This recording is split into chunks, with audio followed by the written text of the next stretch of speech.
Hello बच्चों, स्वागत है आप सभी का आपके अपने चैनल गुरुमंत इंस्टीट्यूट पर। आज की ये वीडियो 12th क्लास फिजिक्स की वीडियो रहेगी और फिजिक्स में हमारा नया सिलेबस चलाया था हमने, शुरू से हम करा रहे थे। तो उस लेसन 1 चलाया था फिजिक्स में, तो लेसन 1 की ये 12वीं वीडियो है।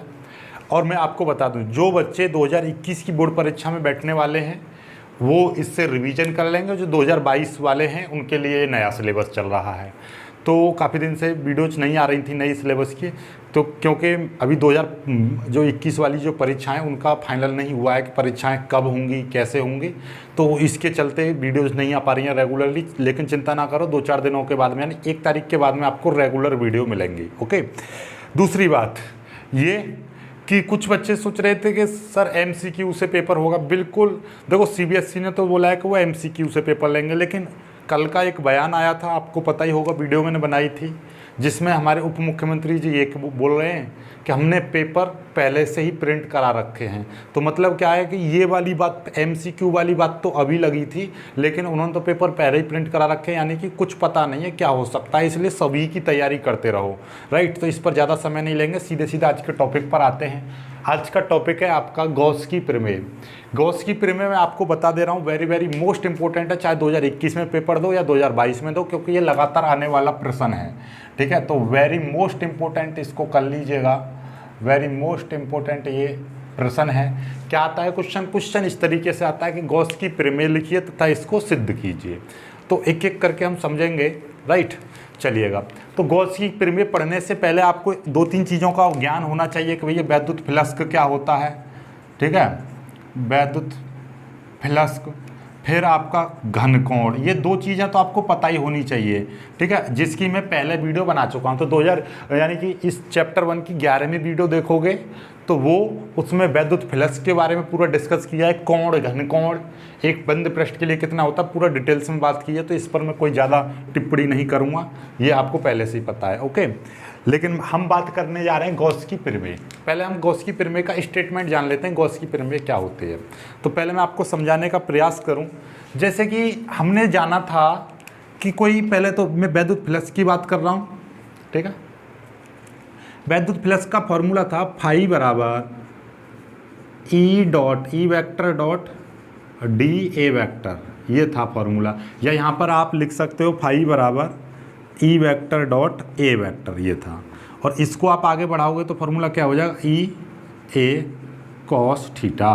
क्यों? क्योंकि आपको पता, ये हमने पहले ही बता दिया क्यों वगैरह, इसका जवाब आपको 11वीं वीडियो में मिल जाएगा। ठीक है, और वैसे ही मैं आपको बता दूं कि डॉट प्रोडक्ट में cos थीटा आता है, ये वेक्टर हटता है और डॉट प्रोडक्ट हटती है, तो एक आपको पता ही है। चलो मैं बता ही दे रहा हूँ कि भैया A vector dot B vector बराबर क्या होता है, AB cos थीटा होता है। तो समझो भैया, ये इसी तरीके से यदि यहाँ पे आ जाए E वेक्टर और ये आ जाए यहाँ पर A वेक्टर, तो क्या लिखोगे यहाँ पर EA cos थीटा, और इसके अकॉर्डिंग यहाँ पे क्या आएगा, EDA cos थीटा, ये चीज़ आ जाएगा। राइट, ये चीज़। तो भैया फ्लक्स का या तो ये फॉर्मूला बोल दीजिए, यदि क्षेत्र, ये क्या क्षेत्रफल है, ये वैद्युत क्षेत्र की तीव्रता है। राइट, यदि हमारे पास इस तरीके का कोई पृष्ठ है, ये ठीक है, ये वर्गाकार है, तो इसका आपको वैद्युत फ्लक्स निकालने के लिए बोला जाए तो आप कैसे निकालोगे वैद्युत फ्लक्स। वैद्युत फ्लक्स, यदि हमें किसी भी पृष्ठ का वैद्युत फ्लक्स निकालना होता है तो हम क्या करते हैं, सिंपल सी बात है कि भैया इसमें यहाँ की वैद्युत क्षेत्र की तीव्रता कितनी है, ये चीज़ निकाल लो, और इस पृष्ठ का क्षेत्रफल निकाल लो कि भैया क्षेत्रफल कितना है, और दोनों की हम क्या कर देंगे, मल्टीप्लाई कर देंगे, तो क्या निकल के आ जाएगा, दोनों की हम डॉट प्रोडक्ट कर देंगे तो हमारा क्या निकल जाएगा, वैद्युत फ्लक्स निकल जाएगा। राइट, ये चीज़ है। चलो, ये चीज़ तो हमको समझ में आती है। लेकिन यदि पृष्ठ इसकी वजह हमारा कुछ वैसे मिल जाए पृष्ठ कि ये देखिएगा, ये है पृष्ठ, इस तरीके का मिल जाए ये, अब इस पृष्ठ का कैसे निकालोगे, या कोई डब्बा मिल जाए आपको, इसका घनाकार मिल जाए, लो अब घनाकार मिलेगा तो अब इसका ये थोड़ी ना फॉर्मूला लगा दोगे आप, हैं, और घनाभ मिल जाए, चलो इस तरीके का मिल जाए, ये मिल रहा है आपको इस तरीके का। राइट, और अब भैया इसका कैसे निकालोगे, इस तरीके के, इसके बीच में मैंने एक आवेश रख दिया यहाँ पर, तो अभी इसका निकालिए वैद्युत फ्लक्स। तो गॉस ने इन्हीं सब बातों का सॉल्यूशन दिया था कि यदि हमारे पास कोई एक ऐसी चीज़ जिसका हमको क्षेत्रफल ना पता हो, या कोई ऐसा डिब्बा, कोई इस तरीके की गोलाकार चीज़ मिल जाए, या कोई कैसी भी आकार की चीज़ मिल जाए और उसका हमें वैद्युत फ्लक्स निकालना हो, तो कैसे निकालेंगे। तो उन्होंने बोला था कि हमको कोई भी चित्र मिल जाए, कोई भी बंद पृष्ठ यानी ओवरऑल कोई भी एक पृष्ठ हो और उस पृष्ठ में कोई कुछ भी आवेश रखा हो तो हम डायरेक्टली उसका वैद्युत फ्लक्स निकालेंगे, तो हमें उसके क्षेत्रफल और वैद्युत क्षेत्र की तीव्रता की जरूरत नहीं पड़ेगी। हम वैद्युत क्षेत्र की, गॉस ने बताया कि हमको भैया किसी भी बंद पृष्ठ का यदि वैद्युत फ्लक्स निकालना है तो हम इस फॉर्मूले से तो निकल ही जाएगा, लेकिन बाय द वे हमको वैद्युत क्षेत्र की तीव्रता भी ना पता हो और हमें उसका एरिया भी ना पता हो तो हम फिर भी निकाल सकते हैं वैद्युत क्षेत्र की, उसका वैद्युत फ्लक्स निकाल सकते हैं। तो कैसे निकाल सकते हैं? तो उन्होंने बताया कि भाई हमको क्या करना है कि इस आकृति का यदि हमको वैद्युत फ्लक्स चाहिए तो कुछ दिक्कत वाली बात नहीं है, आकृति कैसी भी हो, बस इसमें ये देख लो कि आवेश कितना रखा हुआ है। तो हमने बोला कि भैया इसमें क्यू आवेश रखा हुआ है, तो बोलेंगे कि इस क्यू आवेश में क्या कर दो, एप्सिलॉन 0 का भाग कर दो, तो यही इसका क्या निकल जाएगा, वैद्युत फ्लक्स निकल जाएगा। निकल गया भैया इलेक्ट्रिक फ्लक्स। क्या बोला कि हमको, चलो आप बोलोगे सर चलो इस वाली आकृति का कितना होगा, चलो इसमें मैंने मान लिया Q2 आवेश रखा हुआ है, तो भैया इस वाले का वैद्युत फ्लक्स को होगा Q2 बट्टे एप्सिलॉन 0।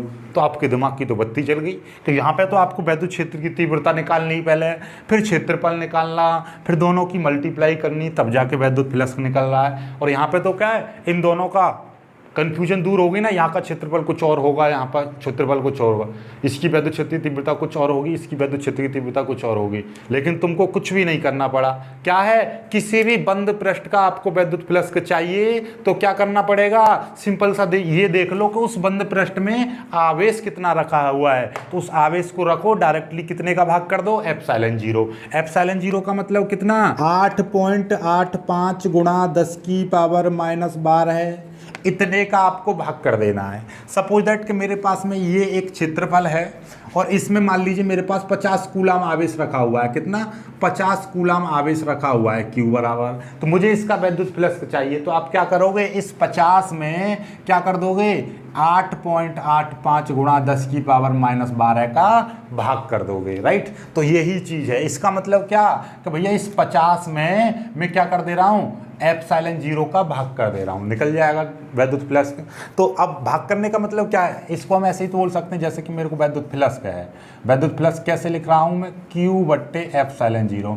क्या मैं इसको इस तरीके से नहीं लिख सकता, 1 एप्सिलॉन गुणा Q लिख सकता हूँ, नहीं लिख सकता, 1 एप्सिलॉन 0 गुणा Q, है ना, गुणा मतलब गुना। जैसे कि मैं बोलता हूँ ये मेरे पास में y है, y को मेरे को 2 गुना करना है, 2 गुना, तो आप क्या करोगे, इसमें 2 की गुणा मतलब कितना हो जाएगा, 2y।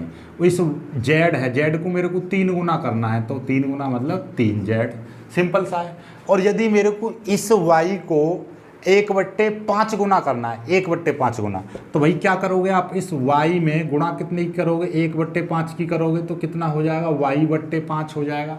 सिंपल सी बात है, y/5, तो इसको बोलेंगे 1/5 गुना।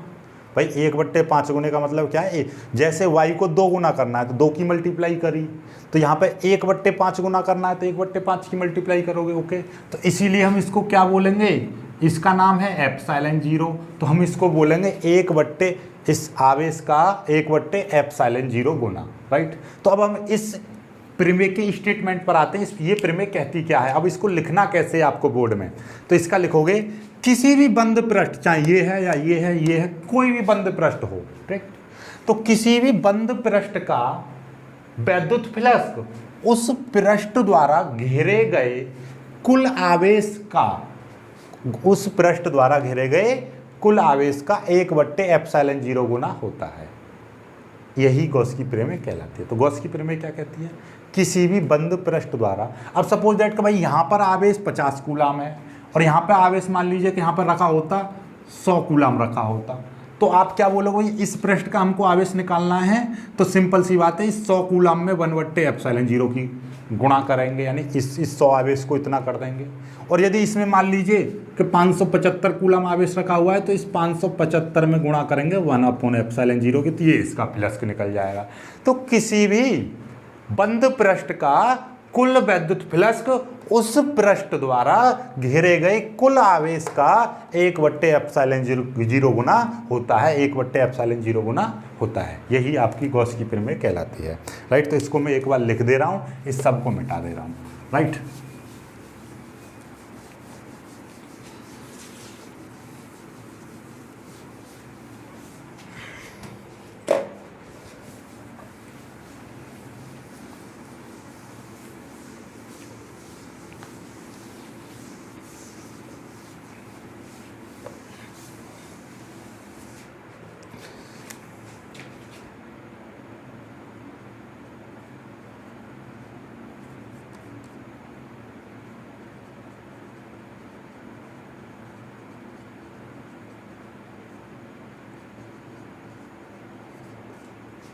इस प्रमेय के अनुसार किसी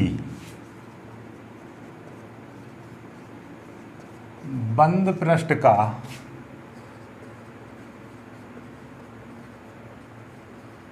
वैद्युत फ्लक्स उस पृष्ठ द्वारा घेरे गए कुल आवेश का 1/ε0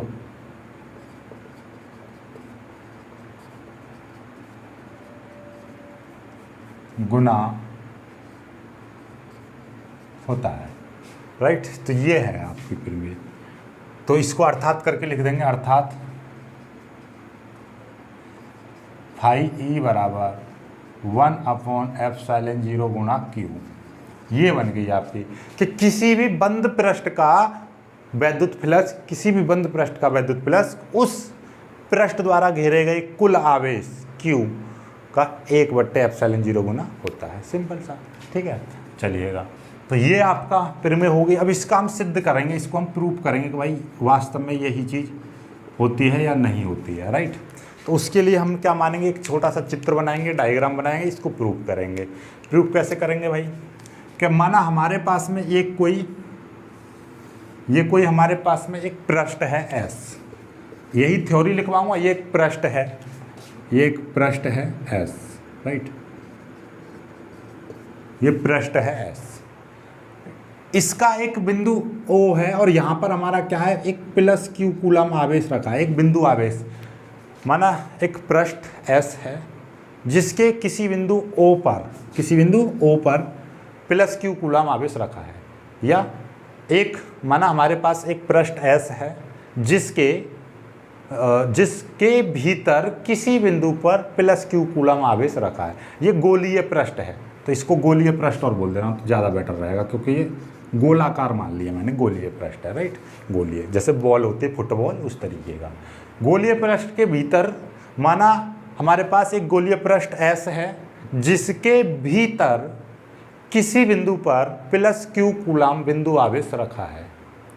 इस पृष्ठ पर एक बिंदु, इस पृष्ठ के किसी बिंदु पर एक बिंदु P है, यानी इस पृष्ठ पर एक बिंदु P है। राइट, माना इस पृष्ठ पर एक बिंदु P है जो बिंदु O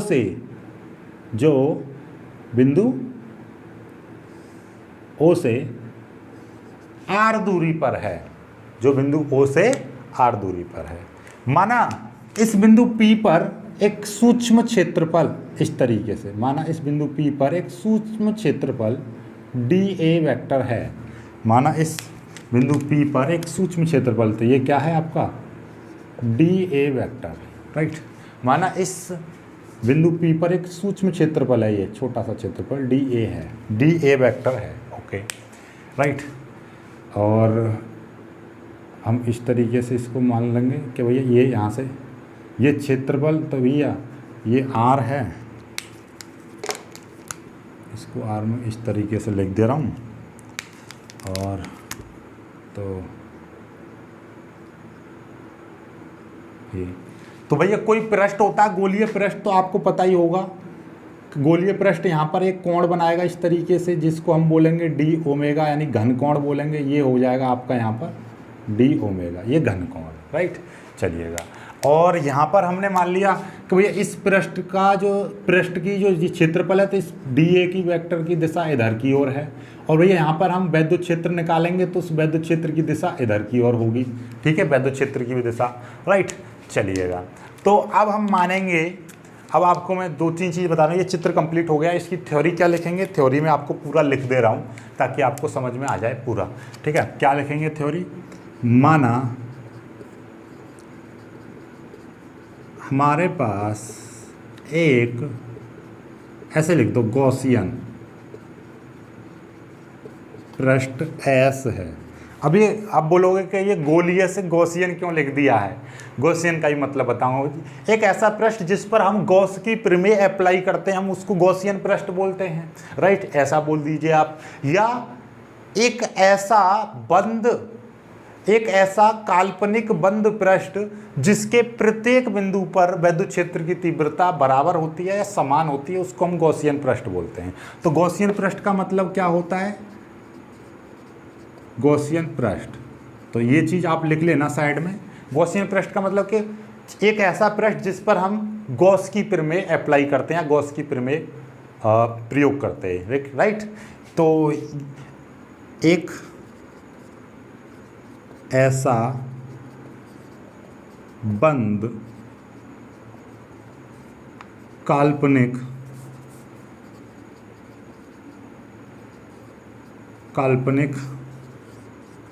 पृष्ठ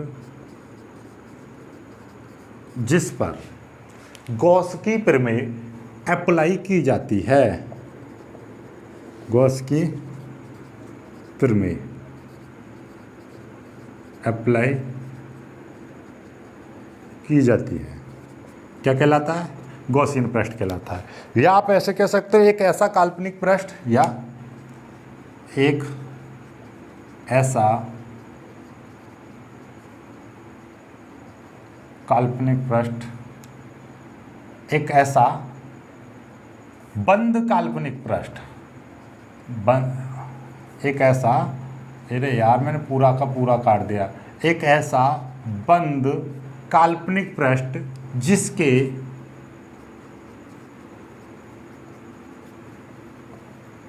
प्रत्येक बिंदु पर विद्युत क्षेत्र की तीव्रता समान हो, ठीक।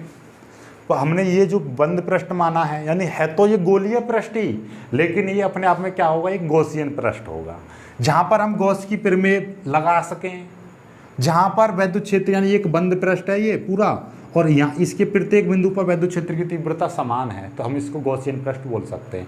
लेकिन अपने आप में गॉसियन पृष्ठ ये तभी होगा जब यहाँ पे हम गॉस की प्रमेय अप्लाई करेंगे, राइट। मान लीजिए ये है, ये पृष्ठ है, राइट, इसके प्रत्येक बिंदु पर विद्युत क्षेत्र की तीव्रता समान है और ये बंद है, तो तब तक हम इसको गॉसियन पृष्ठ नहीं कहेंगे जब तक हम इस पर गॉस की प्रमेय अप्लाई ना करें। तो ये परिभाषा कहीं तक लूज हो जाती है, क्योंकि इसमें सादा सीधे सीधे बोल दिया है कि बंद काल्पनिक पृष्ठ जिसके प्रत्येक बिंदु पर विद्युत क्षेत्र की तीव्रता समान होती हो। समान इसकी भी है, विद्युत क्षेत्र की तीव्रता प्रत्येक बिंदु पर इसकी भी समान है, लेकिन हम गॉस की प्रमेय इस पर लगा रहे हैं, इस पर नहीं लगा रहे। तो जब हम इसकी गॉस की प्रमेय लगाएंगे तो इसी पृष्ठ को हम गॉसियन पृष्ठ कहेंगे। लेकिन अभी ये इसके बिंदु, प्रत्येक बिंदु पर विद्युत क्षेत्र की तीव्रता समान है, लेकिन अभी इसको गॉस की प्रमेय नहीं कहेंगे, राइट। तो ये थोड़ा सा अंतर रहता है, ये आपको पता रहना चाहिए। चलिए, दोनों परिभाषाएं हैं, आपके पेपर में आ जाए तो आप दोनों परिभाषा लिख सकते हो, कोई दिक्कत वाली बात नहीं है। तो इसीलिए भाई हमारे पास ये गोलीय पृष्ठ है, या आप इसको गॉसियन पृष्ठ बोल दीजिए, कोई दिक्कत नहीं है, ठीक है ना। आपकी इच्छा, जो चाहो। तो आप कहोगे सर आपने गॉसियन पृष्ठ लिखी है तो इसको गॉसियन ही लिख दो, तो मैंने गॉसियन ही लिख दिया है। माना हमारे पास एक गॉसियन पृष्ठ एस है, राइट, जिसके एक बिंदु, जिसके भीतर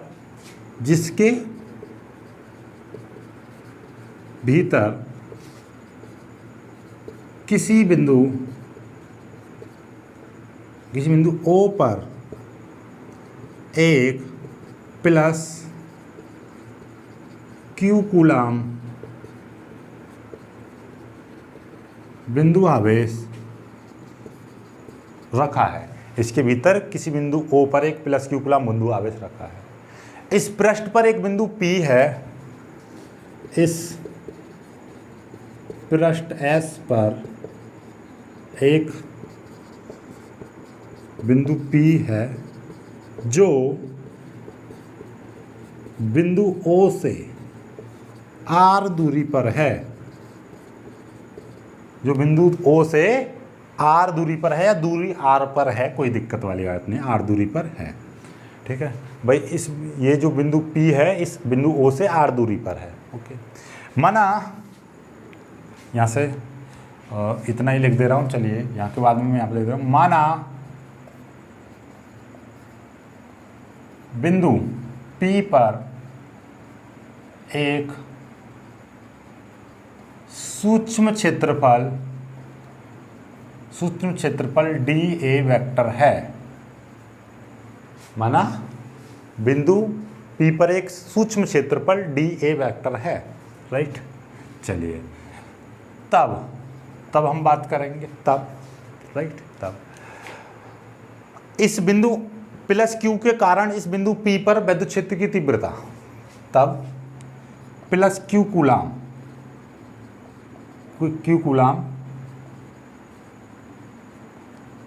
बिंदु आवेश के कारण बिंदु P पर विद्युत क्षेत्र की तीव्रता, भाई कितनी हो जाएगी तीव्रता? आप जानते ही होंगे कोई आवेश होता है और आवेश से r दूरी पर कोई भी बिंदु है, वहां पे हम विद्युत क्षेत्र की तीव्रता निकालते हैं। तो इससे पहले वाले हमने फॉर्मूला कराया था, कितना था, 1/4πε0 और Q/r², ये चीज होती है, राइट। और इसकी दिशा किधर होगी, इस विद्युत क्षेत्र की दिशा, क्योंकि ये प्लस क्यू कूलाम आवेश है तो प्लस से बाहर की ओर जाती है दिशा। तो यहाँ पर जो विद्युत क्षेत्र की जो दिशा होगी इस बिंदु पर, तो ये हमने बिंदु P यहाँ पर माना है, तो इस पर जो विद्युत क्षेत्र की दिशा इस तरीके से होगी आगे की ओर। तो मैं यहाँ पे लिख दे रहा हूँ, इस ये पहले इसको अलग रखते हैं। तो यहाँ पे देखिएगा, ये जो विद्युत क्षेत्र की जो तीव्रता है यहाँ पर इस तरीके से, इस विद्युत क्षेत्र की तीव्रता की दिशा ऐसे बाहर की ओर होगी, ओके। चलिएगा, और यहाँ पर ये आपका ये पृष्ठ हैगा डी ए वेक्टर, ठीक है।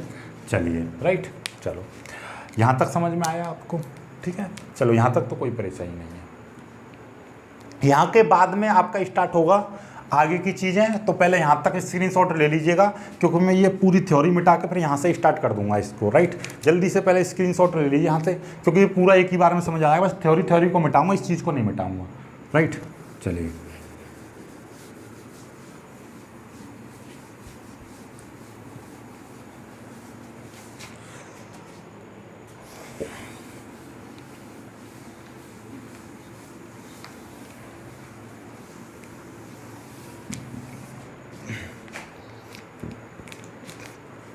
चलिए, तो अभी हमने क्या लिखाया था, विद्युत क्षेत्र की तीव्रता कितनी आई थी, E बराबर 1/4πε0 Q/r²। विद्युत क्षेत्र की तीव्रता इतनी आई थी, ओके। अब हम मान के चल रहे भैया ये छोटा सा जो क्षेत्रफल था, इस सूक्ष्म क्षेत्रफल का विद्युत फ्लक्स कितना होगा। तो हम मानेंगे सूक्ष्म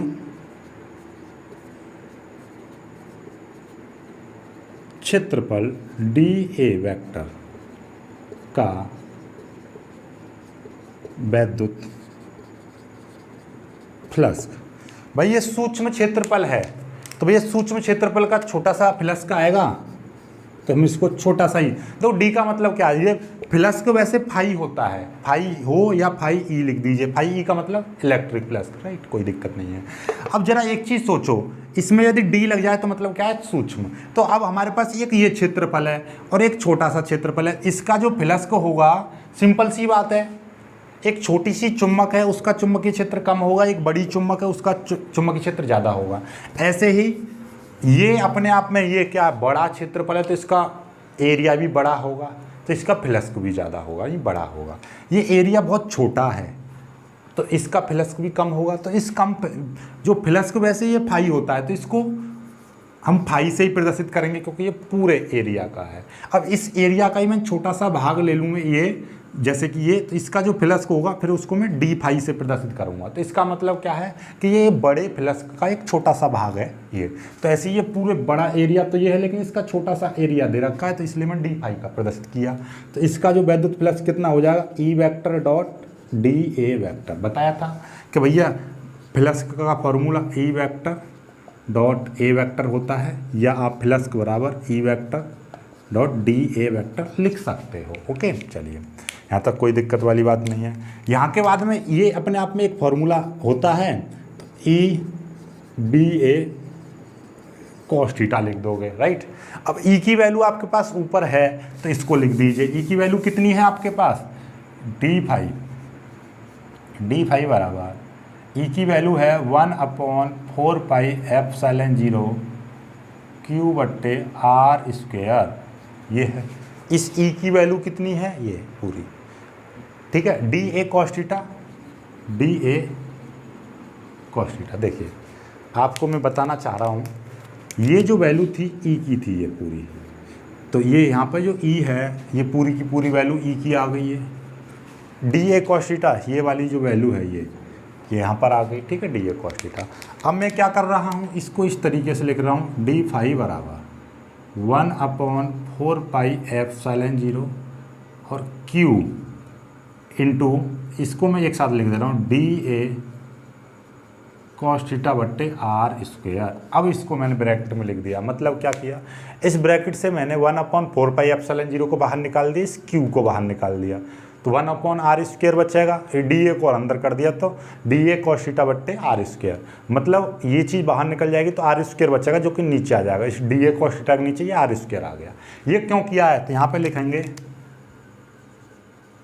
हम जानते हैं कि घन कोण,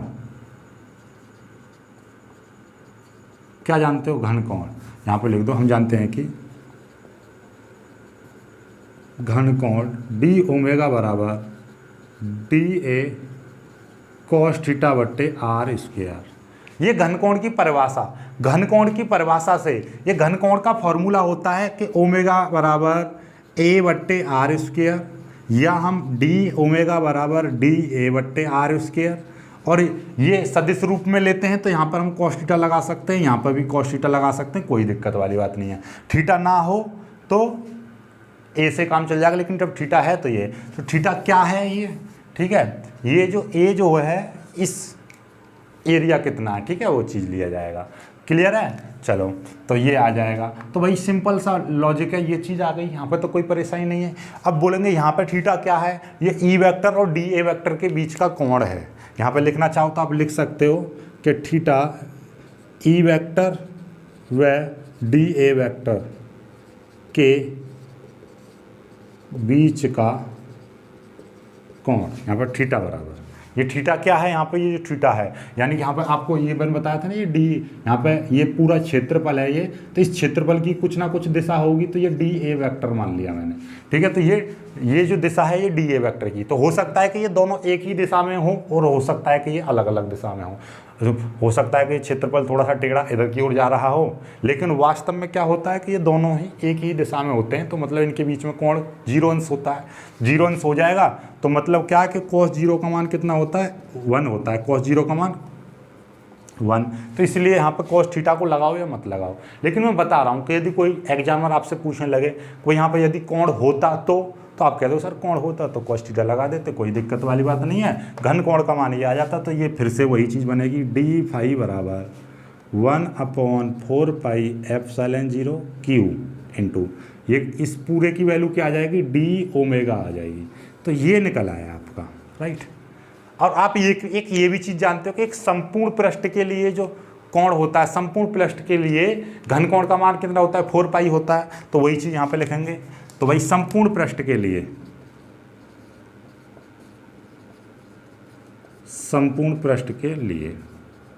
संपूर्ण पृष्ठ के लिए फाई बराबर, देखिए हमने क्या बताया था, संपूर्ण पृष्ठ के लिए क्या करते हैं हम, देखो मैं आपको बताता हूँ। नॉर्मली संपूर्ण पृष्ठ की जब भी कभी भी बात आ जाए, ये चीज़ दे रखी है, तो यहीं पर क्या करेंगे हम 1/4 पाई एप्सिलॉन 0 इस क्यू को बाहर निकाल देंगे। संपूर्ण पृष्ठ का मतलब क्या है, डी ओमेगा, इस तरीके से लिख देंगे। देखो ये इस छोटे से जो पृष्ठ है ये वाला, इस पृष्ठ का मैंने जो फ्लस्क माना है वो डी फाई माना था, तो हम मान सकते हैं कि भैया ऐसे ही यहाँ पर भी एक छोटा सा पृष्ठ ले लो तो इसका भी डी फाई, ऐसे ही इसका भी डी फाई, ऐसे अलग अलग पृष्ठ मान लेंगे हम। तो ऐसी सभी पृष्ठों को जोड़ते चले जाएंगे तो इस पूरे पृष्ठ का निकल जाएगा वैद्युत फ्लक्स। तो अब हम अलग अलग ना निकाल कर डायरेक्टली हम क्या कर देते हैं, इस पूरे का समाकलन कर देते हैं, राइट। तो इस पूरे से कीड़े से का मतलब समाकलन, समाकलन मतलब है कि ये जो चीज़ थी ये आपकी, तो ये हमने पूरे में बदल दी, किसमें, कि ये पूरे संपूर्ण का लेने लगे अब इस संपूर्ण पृष्ठ का, ठीक है। तो आपको ये चीज़ आ जाएगी। और संपूर्ण पृष्ठ के लिए हमने बताया था, क्या बताया था, संपूर्ण पृष्ठ के लिए डी ओमेगा बराबर होता है 4 पाई, डी ओमेगा बराबर कितना होता है, 4 पाई, राइट। तो भैया ये आप डायरेक्टली भी एक बार में यहाँ पे 4 पाई लिख सकते थे, तो फाई बराबर क्या हो जाएगा, 1/4 पाई एप्सिलॉन 0 क्यू इंटू 4 पाई। ठीक है, ये 4 पाई किसकी जगह पे, इस संपूर्ण पृष्ठ के लिए जो घनकोण का मान कितना होता है, 4 पाई होता है। अब ये 4 पाई से ये 4 पाई कट गया तो क्या आ जाएगा, 4 पाई से ये 4 पाई कट गया तो फाई बराबर 1/एप्सिलॉन 0 इंटू क्यू, इतना आ गया। या आप लिख दोगे फाई बराबर Q/एप्सिलॉन 0, यही चीज़ थी। ये देखिए ये रही गॉस की प्रमेय। ठीक है, 1/एप्सिलॉन 0 के किसी भी बंद पृष्ठ का कुल वैद्युत फ्लक्स उस पृष्ठ द्वारा घेरे गए कुल आवेश, तो इसका कुल आवेश कितना है, +Q, कुल आवेश का 1/एप्सिलॉन 0 गुना होता है। राइट, अब यदि नोट करके आपसे पूछ लेता कोई भी कि भाई सपोज दैट कि यहाँ पर ये Q है, यदि मैं मान के चलूँ यहाँ पे Q1 + Q2 और -Q3 -Q5 इस तरीके से आपको दे रखे हैं आवेश, तो कोई दिक्कत वाली बात नहीं है। यदि आपका आवेश कुछ और दे रखा है तो इन सभी आवेशों को हम जोड़ देंगे, तो फाई बराबर क्या आ जाएगा, 1/एप्सिलॉन 0 को अलग कर देंगे, Q1 Q2 Q3 Q4 इसी तरीके जो प्लस का है वो प्लस में ऐसे ही आगे तक जोड़ते चले जाते हैं। राइट, तो इसीलिए हम बोलते हैं कुल आवेश का, यानी सभी आवेशों को जोड़ते चले जाएंगे। राइट, चलिएगा, तो ये आपकी पूरी तरह से ये गॉस की प्रमेय खत्म हो गई है। एक बार मैं फिर आपको बता देना चाहता हूँ कि भाई ये जो आपका था ये छोटा सा हमने क्या लिया था, इस छोटे से पृष्ठ के द्वारा इस बिंदु पर जो बना कोण था उसको हमने घन कोण माना था d ओमेगा। राइट, इस छोटे से पृष्ठ के द्वारा इस केंद्र पर यानी इस बिंदु पर बना घन कोण। अब हम पूरे पृष्ठ की बात कर रहे हैं, पूरे पृष्ठ, तो इस पूरे पृष्ठ के द्वारा उस केंद्र पर कितना कोण बढ़ेगा, 4 पाई का। कितने का, 4 पाई का। तो इसीलिए हमने क्या किया कि हमने एक सिंबल से दिखा दिया संपूर्ण पृष्ठ के लिए।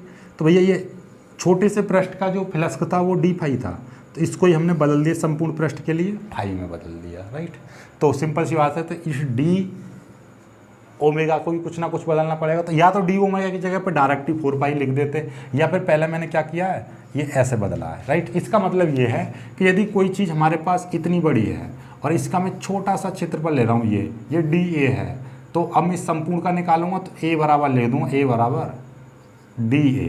तो इसका मतलब ये है कि ये पूरा जो एरिया, इसका पूरा एरिया ऐसे छोटे छोटे एरियाओं से मिलकर बना है। तो सिंपल सी बात है, ये छोटा सा एरिया, ये छोटा सा एरिया, ये छोटा सा एरिया, सबको जोड़ देंगे तो एक बड़ा एरिया का निर्माण हो जाएगा। तो जहाँ पे हम बड़े की बात करेंगे तो उसका छोटे का ही ये कीड़ा सा लगा देंगे, यानी समाकलन कर देंगे तो वो पूरा निकल जाता है।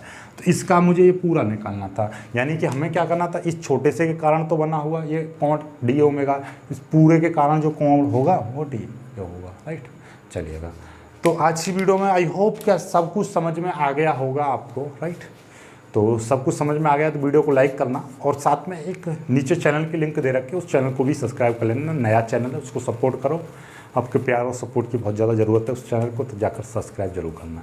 मिलेंगे खुश हंसी वीडियो में, तब तक के लिए बाय बाय, जय हिंद।